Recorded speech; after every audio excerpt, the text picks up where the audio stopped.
எல்லா ஊர்லயும் ஆட்சி பண்றதுக்கான பொறுப்பு ஆம்பளை கையில தானே இருக்கும். ஆனா எங்க மதுரையில மட்டும்தான் எங்க ஆத்தா கையில இருக்கும். மீனாட்சி அம்மன் எங்க ஊருக்கு சாமிங்கிறத தாண்டி எங்க ஊர் ஆடுற ராணி.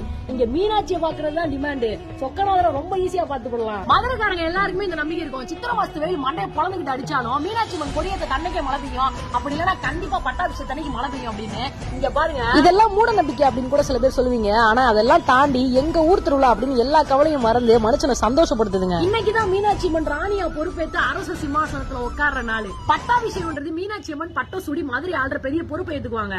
அரசு கிரீடம் சூடி தலையில பரிவட்டம் கட்டி பாண்டிய கூட சின்னமான வேப்ப மாலையை தான் கழுத்துல அணிஞ்சு செங்கோல் ஏந்தி மதுரை நகரத்து வீதிகளில் வள வருவாங்க. அப்போ ஒரு டயலாக் போடுவாங்க பாருங்க,